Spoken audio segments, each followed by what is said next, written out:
Today, I'm going to walk you through exactly how to manually create tickets in HubSpot. Whether you're tracking customer issues, managing requests, or coordinating internal tasks, knowing this process ensures that nothing falls through the cracks and your team stays on top of every detail. By the end of this tutorial, you'll be confident in logging and organizing tickets, either from the main tickets area or directly from a contact or company record. Let's dive in. First, let's talk about how to create a ticket from the main tickets tool. Start by navigating to the CRM section in HubSpot. On the left side pane, take a moment to find the Tickets tool. Think of this as the hub for all your support requests. Clicking into Tickets opens up a dedicated space for monitoring and managing ongoing issues or projects. It's organized so you can see every ticket your organization is working on at a glance. Next, look to the upper right corner of the screen. You'll see a button labeled Plus Create Ticket. Go ahead and click this. It's your launchpad for a new request or issue. Oftentimes, it's a good idea to pause for a moment here and think about what you want to track with this ticket. Is it a support issue, a follow-up call, a customer complaint? The clearer you are, the easier it will be to fill in the details. Now, HubSpot asks you to enter specific information for the new ticket.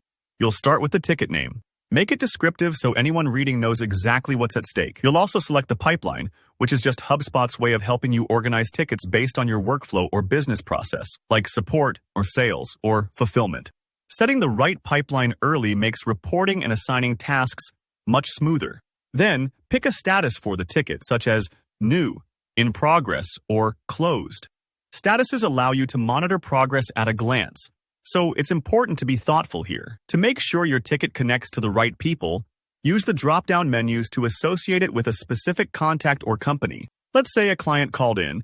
It's much easier to track and resolve their issue when the ticket is linked directly to their profile. It also helps keep the history of conversations and tasks all under one roof, which can be so helpful if you ever need to revisit details later. Once all those details are set, and you've double-checked that everything looks good, simply click the Create button. Don't worry if you forget something. Not everything has to be perfect, and you can always edit the ticket later. Now, let's say you're working within a specific contact or company and want to create a ticket straight from their record.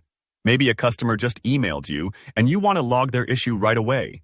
Start by navigating to their contact or company record in HubSpot. Use the search bar if you need to find them quickly. On the right-hand side of their profile, look for the Tickets section. Here's where it gets easy. Just click the plus Add button. Enter the ticket details in the new panel that pops up, following the same approach as before. Again, be thoughtful with the ticket name, pipeline, and status. Attaching the ticket to this specific contact or company keeps everything connected, making your follow-up much more seamless and ensuring historical context is always just a click away. When you're ready, hit Create, and that's it. The ticket is now saved right on the contact or company record, making it super simple to reference as you interact with that person or organization. So whether you're creating tickets from the main tool or directly from within a record, HubSpot makes it straightforward to keep track of everything that matters. If you found this walkthrough helpful, give the video a thumbs up, and if you have any questions or get stuck on a step, drop a comment below. I read every one. Don't forget to hit subscribe to learn more tips just like this, so you can make the most out of HubSpot and keep your workflow running smoothly. Thanks for watching, and I'll see you in the next tutorial.